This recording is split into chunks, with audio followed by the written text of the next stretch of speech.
Hello అందరికీ నమస్తే. Welcome to our Gopishwar circle. So friends, మన యూట్యూబ్ ఛానల్ ని మొదటిసారిగా చూస్తున్నట్లయితే సబ్స్క్రైబ్ చేసుకోండి. అదేవిధంగా ఆన్లైన్ క్లాసెస్ కోసం మన గోపిశ్వర్ సర్కిల్ యాప్ ని గూగుల్ ప్లే స్టోర్ ని డౌన్లోడ్ చేసుకొని మీరు క్లాసెస్ అర్థమెటిక్ గానీ రీజనింగ్ గానీ ఆన్లైన్ క్లాసెస్ అనేది వినవచ్చు. అప్కమింగ్ నోటిఫికేషన్ 2026లో నంబర్ ఆఫ్ నోటిఫికేషన్స్ వచ్చే ఛాన్సెస్ ఉన్నాయి. మరి ఈ సంవత్సరంలోనే మీరు జాబ్ కొట్టాలి అని అంటే ఖచ్చితంగా మ్యాథ్స్ పైన ఫోకస్ చేయాలి. అటువంటి మ్యాథ్స్ మన దగ్గర ఉంది, చాలా డెప్త్ ఉంది. సో ఖచ్చితంగా మాక్సిమం టాప్ స్కోర్ చేస్తారు, బైక్ బై చేసే విధంగా అర్థమెటిక్ రీజనింగ్ ఉంది కాబట్టి మీరు యూజ్ చేసుకోవచ్చు. మరి మన రెగ్యులర్ క్వశ్చన్ లో మనం ఏం చేస్తున్నాం, ఒక క్వశ్చన్ నేను ఎక్స్ప్లెయిన్ చేస్తే రెండో క్వశ్చన్ మీరు ట్రై చేయాలి. అర్థమవుతుందా? అందులో మనం కొన్ని వెరైటీ క్వశ్చన్స్ తీసుకుంటాం కాబట్టి కొంచెం జాగ్రత్తగా ప్రాక్టీస్ చేయండి. రైట్.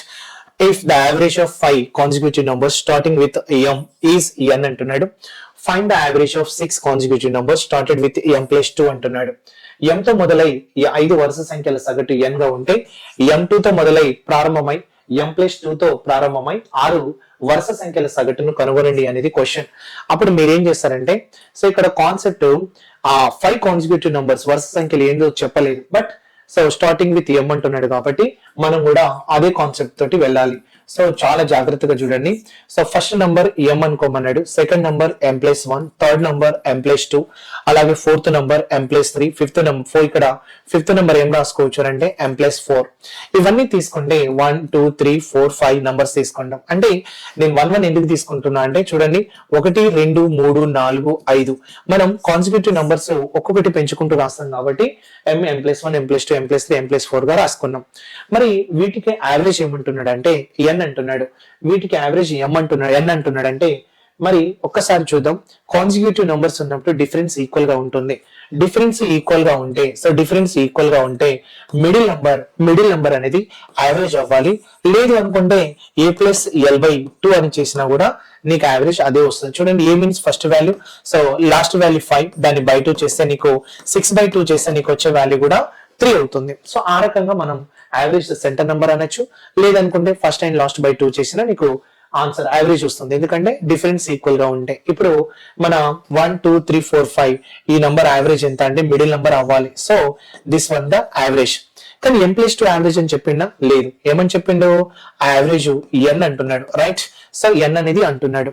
మనకి ఎం ప్లస్ 1 ఎం ప్లస్ 2 అంటే యావరేజ్ ఎం ప్లస్ 2 వస్తుంది, బట్ ఇక్కడ నీకు ఎన్ అవుతుంది అనేది మెన్షన్ చేసిండు. ఎందుకు అంటే నెక్స్ట్ చూడండి, ఎం ప్లస్ 2 తో ప్రారంభమై 6 సంఖ్యలు అన్నాడు కాబట్టి మరి కంటిన్యూషన్ ఉంది కాబట్టి దాన్ని ఒక నంబర్ అనుకోమన్నాడు, మళ్ళీ కంటిన్యూ చేయమన్నాడు. అందుకోసం ఇప్పుడు ఈ కాన్సెప్ట్ క్లోజ్. మరి నెక్స్ట్ ఏమంటున్నాడు అంటే చూడండి, నెక్స్ట్ ఏమంటున్నాడు అంటే ఎం ప్లస్ ఏం రాసుకున్నాడు 2, ఎం ప్లస్ 2 మళ్ళీ కాన్సిక్యూటివ్ నంబర్స్ కాబట్టి మళ్ళీ ఎం ప్లస్ ఎంత అంటే 3, అలాగే ఎం ప్లస్ ఎంత అంటే 4, అలాగే ఎం ప్లస్ ఎంత అంటే 5, అలాగే ఎం ప్లస్ ఎంత అంటే 6, అలాగే ఎం ప్లస్ ఎంత అంటే 7. ఇలా 1 2 3 4 5 6 6 కాన్సిక్యూటివ్ నంబర్స్. సో అలా 1 1 ఇంక్రీజ్ అయింది. మరి ఇప్పుడు యావరేజ్ ఎంత అనేది క్వశ్చన్. అప్పుడు ఇప్పుడు యావరేజ్ ఎంత అంటే మరి ఎం లో ఉందా? ఎం లో లేదు, ఎన్ లో ఉంది. ఆప్షన్ చూడండి, ఎన్ లో ఉంది. అందుకోసం మనం ఏం చేస్తామంటే దీని యావరేజ్ అంటే మనకి ఎంత ఇచ్చిండు? క్లూగా ఎన్ ఇచ్చిండు. చూడండి, ఎం ప్లస్ 2 అంటే యావరేజ్ ఏం తీసుకోమన్నాడు? ఎన్. అప్పుడు ఇది ఎన్. మరి ఎం ప్లస్ 3 అంటే ఎన్ ప్లస్ 1. మరి ఒకటి పెరిగింది కాబట్టి ఎన్ కూడా ఒకటి పెరగాలి. ఎం2 అయితే ఎన్, ఎం3 అయితే ఒకటి ఎక్కువ అవ్వాలి. ఎం4 అయితే ఎం ప్లస్ 4 అయితే ఎన్ ప్లస్ 2, అలాగే ఎన్ ప్లస్ 3, అలాగే ఇంకోటి ఎన్ ప్లస్ 4, అలాగే ఇంకోటి ఎన్ ప్లస్ 5. మరి ఇంతకు ముందే అన్నాం, డిఫరెన్స్ కాన్సిక్యూటివ్ నంబర్స్ ఉన్నప్పుడు డిఫరెన్స్ అనేది ఈక్వల్ గా ఉంటాయి. డిఫరెన్స్ ఈక్వల్ గా ఉంటాయి కాబట్టి మనం ఏమనుకున్నా నేను, సో యావరేజ్ కావాల్సి వచ్చినప్పుడు so first value plus last value by 2 చేస్తాం. అప్పుడు ఈ ఫస్ట్ వాల్యూ ఎంత? ఎన్. లాస్ట్ వాల్యూ ఎంత? ఎన్ ప్లస్ 5 బై ఎంత? 2. అప్పుడు ఎన్ ప్లస్ ఎన్ 2n అవుతుంది. ప్లస్ ఎంత అంటే 5 బై ఎంత అంటే 2 అనేది యావరేజ్ అవుతుంది. సో మన ఆన్సర్ ఇది అన్నట్టు. అందుకోసం ఇలాంటి క్వశ్చన్స్ అనేది చాలా చాలా ఇంపార్టెంట్. ఇప్పుడు యావరేజ్ ఎంత అంటే జస్ట్ 2n ప్లస్ 5/2 అనేది నువ్వు ఆన్సర్ గా చెప్పగలగాలి.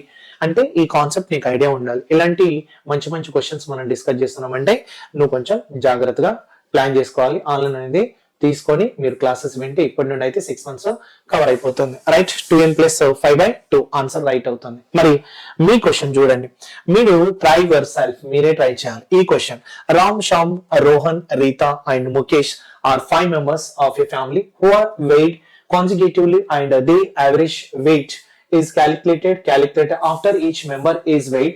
If the average weight increased by 2 kgs and each time అంటున్నాడు. How much heavier is Mukesh then Ram అంటున్నాడు. రామ్, శ్యామ్, రోహన్, రీటా, ముఖేష్ ఒక కుటుంబంలోని 5 కుటుంబ సభ్యులు వరుసగా తూకం వేస్తారు. ప్రతి సభ్యుని తూకం వేసిన తర్వాత వారి సగటు బరువును లెక్కిస్తారంట. ప్రతిసారి సగటు బరువు 2 కిలోలు పెరుగుతుంది. చూడండి, ప్రతిసారి సగటు బరువు 2 కిలోలు పెరిగితే రామ్ కంటే ముఖేష్ ఎంత ఎక్కువ బరువుగా ఉన్నాడు అనేది క్వశ్చన్. అంటే ఇక్కడ కాన్సెప్ట్ 5 మెంబర్స్ ఉన్నారు కదా, ఇప్పుడు నేనున్నా, నా వెయిట్ ఉంది, నాతో పాటు ఇంకో వ్యక్తి జాయిన్ అవుతాడు, అప్పుడు యావరేజ్ 2 kgs పెరుగుతుంది.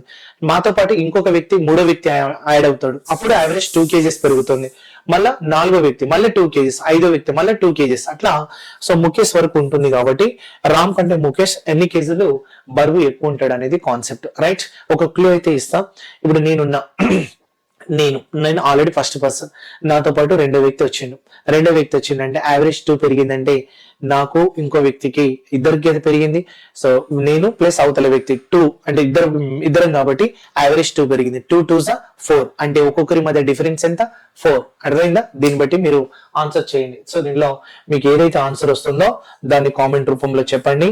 సో నెగ్లెక్ట్ చేయొద్దు. సో ఇట్లాంటి కాన్సెప్ట్ మీరు క్వశ్చన్ గా తీసుకుంటేనే మీకు కొంచెం క్లారిటీ వస్తుంది. కానిస్టేబుల్ ఎస్ఐ కంటే కానిస్టేబుల్ టఫ్ అడుగుతాడు, అది మాత్రం మైండ్ లో పెట్టుకోండి.